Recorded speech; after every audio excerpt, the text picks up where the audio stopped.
Selamat pagi, semangat pagi. Assalamualaikum warahmatullahi wabarakatuh. Saudara, hari ini kita akan belajar tentang partisipasi politik.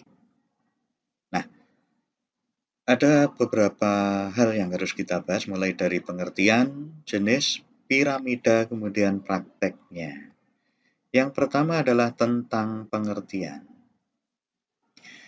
Kita ambil salah satu pendapat dari McCloskey, bahwa partisipasi politik adalah kegiatan sukarela dari warga masyarakat melalui mana mereka mengambil bagian dalam proses pemilihan penguasa secara langsung atau tidak langsung dalam proses pembentukan kebijakan.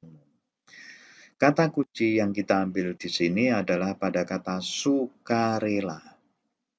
Jadi keikutsertaannya adalah didasarkan kesukarelaan, bukan paksaan. Karena kalau dinamakan atas dasar paksaan, maka bukan lagi partisipasi, tetapi namanya adalah mobilisasi politik. Ya, jadi kita akan lihat problemnya adalah kadar dari kesukarelaan itu akan sangat beragam sekali. Oleh karena itu kita masuk pada slide berikutnya. Tentang jenis dan piramida, sekaligus ini menampilkan atau menjawab dua masalah itu. Jika kita lihat partisipasinya, itu ada pada satu titik ekstrim, itu adalah sangat kuat. Nah, mereka yang masuk kategori ini adalah yang bisa kita beri label sebagai pemain, sebagai aktivis. Sedangkan pada sisi atau titik ekstrim yang lain, itu adalah mereka yang masuk kategori sebagai apatis atau apolitis. Artinya bahwa kadar partisipasinya sangat rendah atau bahkan nol atau tidak mau tahu dengan kegiatan politik atau proses politik yang berlangsung. Sementara yang di tengah itu adalah middle, tengah-tengah. Ada yang nonton, sekedar partisipan, atau dalam bentuk-bentuk yang lain. Ya. Sehingga kalau kita tampilkan dalam bentuk piramida, maka jika dibedakan hanya atas 3, berarti yang ujung pertama itu adalah pemain, ujung berikutnya adalah apatis, di tengahnya posisinya penonton. Jika kita bedakan jadi 4, yang paling atas itu adalah aktivis. Ujung berikutnya itu adalah apolitis, di tengahnya ada partisipan, ada penonton. Yang harus kita kaji di sini adalah bahwa mengapa jumlah aktivis pemain itu cenderung lebih sedikit dibanding yang apolitis atau apatis. Ya. Ini perlu pengkajian lebih mendalam lagi. Mengapa? Karena hampir di semua masyarakat, ya, yang masuk kategori sebagai pemain atau aktivis itu pasti jumlahnya akan lebih sedikit. Oke, ini sesuatu yang menarik untuk kita kaji. Apa yang menyebabkan? Ya, karena banyak faktor yang melingkupinya. Di antaranya adalah karena faktor kepentingan politik. Bisa terjadi di dalamnya vested interest, kepentingan pribadi. Ya, atau faktor-faktor pendorong yang lain sehingga mendorong orang untuk memposisikan dirinya sebagai pemain atau sebagai aktivis. Ya, kita bisa melihat dari berbagai perspektifnya. Yang terakhir kita kaji adalah bagaimana praktek partisipasi.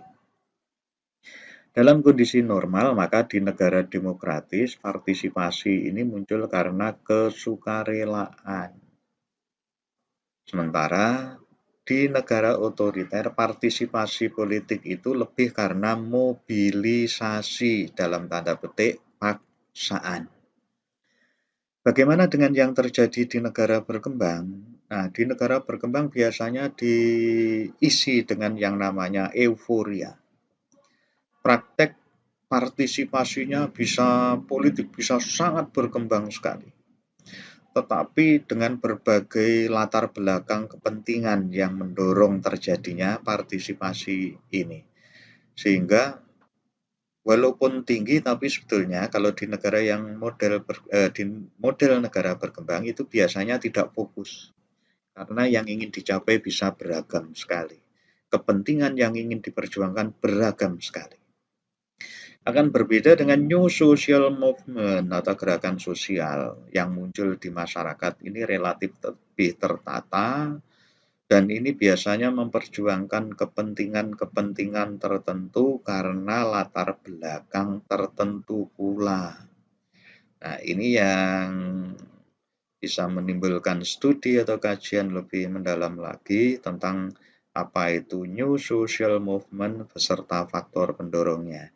Tapi yang inti saudara, dalam kondisi normal sekali lagi pada negara demokratis itu karena kesukarelaan, otoriter karena mobilisasi, di negara berkembang itu muncul banyak tapi tidak fokus. Tapi kalau new social movement itu adalah biasanya fokus pada hal tertentu karena kepentingan tertentu, karena latar belakang tertentu. Nah, bagaimana dengan perkembangan masa sekarang untuk partisipasi politik? Dengan membaca situasi yang berkembang di masyarakat, saya pikir saudara akan bisa mengambil referensi yang kredibel, bisa memprediksi bagaimana bentuk tingkat partisipasi pada partisipasi politik yang berlangsung pada masa sekarang. Saya pikir itu pengantarnya. Silakan untuk mengerjakan tugas yang ada di bawah ini, kuati pendapat saudara dengan referensi yang kredibel. Saya pikir itu semangat pagi, dan Assalamualaikum warahmatullahi wabarakatuh.